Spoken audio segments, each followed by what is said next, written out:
404, we're in the last part about review it. I love the word you used, completion. Some people call it a post-mortem because the project's supposed to be finished. I think that's kind of morbid. I like to use it as a debrief. I love your word completion.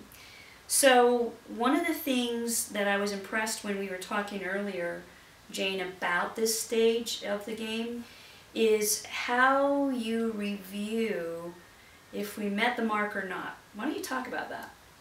All right. So let's think back through all the things that we've done. We planned it. We identified what was going to be done. We had our meetings and our tasks, and we made sure they got done. Now we're going to go back and review it all. So did I get it all done? Was there something that was missed? Was there something that was left out? Did I deliver the right thing? Yeah, you wanted a cake. Yeah, I gave you a chocolate cake, but you wanted vanilla. Where are the things that we didn't deliver what was expected? Making sure that we've gone back and fixed anything that needed to be corrected. And then writing it down, so next time I go work for you again, I'm prepared for your likes and dislikes and where you're going. So just really reviewing everything that you had in your vision statement that was going to get done, and looking at, did we accomplish all those items, and celebrating that it got done. Yeah. Yeah, I like how you're forthright and honest. It's like, these are the deliverables, this is what you thought it would look like when we finished, here it is, how close are we, yay for us if we got it correct, where could we do better. It's just a straightforward, honest conversation. It's a matter of fact. It doesn't have to be emotional except in the celebration, right? Yes, celebration's got to be exciting. Yeah, and there are some things that you have done in celebration, so I'd love for you to share how you've had fun with the completion and wrapping up a project in terms of celebrating. Okay. I'm one of those project managers that always makes sure I go back and acknowledge everyone that worked on the project, making sure they understand how much I appreciate what they brought to the table, no matter how minute they might have thought it was. Without that piece, we would not have a solid structure. Every brick, every little sweep, everything is important to that final deliverable. So making sure they all get recognized for their input. So I was telling Lynn earlier about a project that we did that this group had a very manual process, and every day they wrote things down and they fixed it, and it took hours and hours and hours a month.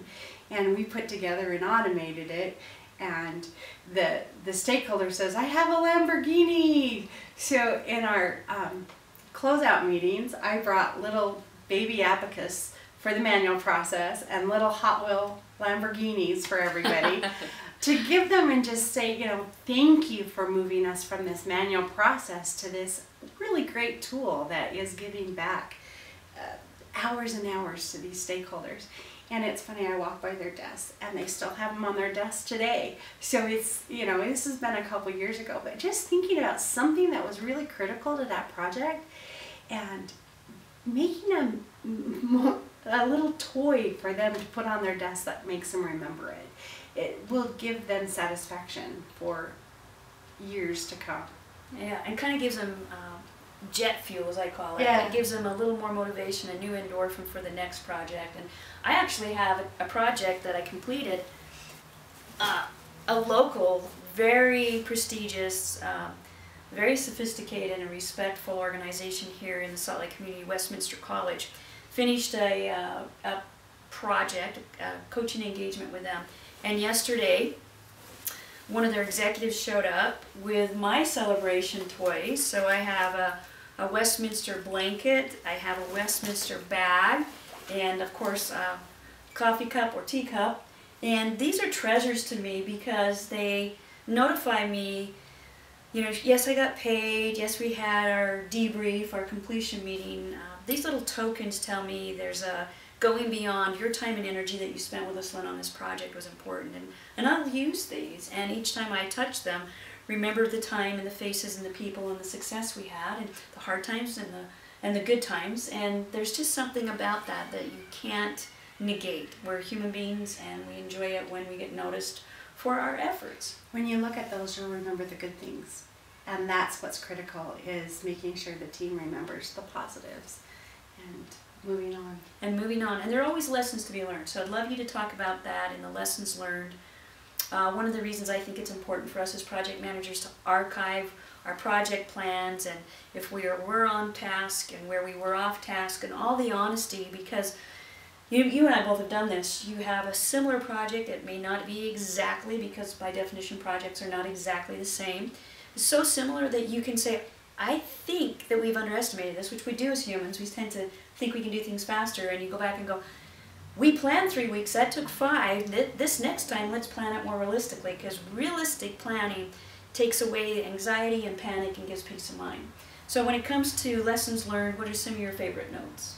The favorite things that I like to identify, which if you did your proper risk management and issue management along the way, is bringing those in. Because if you found something that showed up halfway through that you hadn't planned on, it's a really important thing to remember for the next project, because most likely you're going to forget it again. Well, we actually have a name for that too. It's the unknown unknowns, and they pop up, and you want to remember those so that it doesn't become another unknown unknown. Yep, absolutely. So that's the most critical thing on my, for me, is I feel like it's really important to remember those things that creeped up along the way that kind of gave us problems.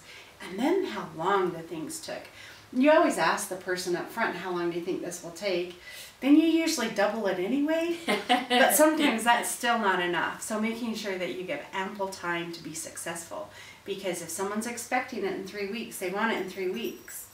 But if they're expecting it in 5, they're not upset at 3 weeks. So it's giving the right expectation as you go into the new projects of what really to expect. Yeah, and that's where you start to learn where you can have slack and that sort of thing. You become a more intelligent project manager by having those notes, reviewing those, archiving those.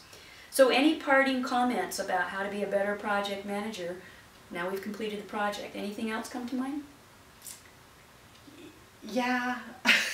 I think the thing that makes a project manager successful is don't get angry at the mistakes, celebrate the wins, and keep the team moving forward. And when you're done, clap your hands, raise your arms, celebrate, and get everybody excited to come back and be on your project again.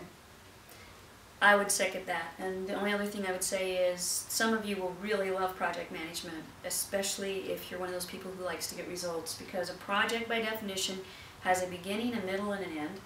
It does end, and it's a great place to play if you're a good manager, because all of your work eventually gets completion and you're not pushing processes and endless rows of maintenance. So project management can be an extremely fun place to be. And you've done it for many years, and there's still other options for you out there. But you've done it. I won't tell you how many years. But you've loved it. Every bit of it, and it's finding the things you love that keep you going back every day and not wanting to move into different roles. I absolutely love it. Yeah. Jane, thank you for being with us. Couldn't have done this without you. I would not have done it without you.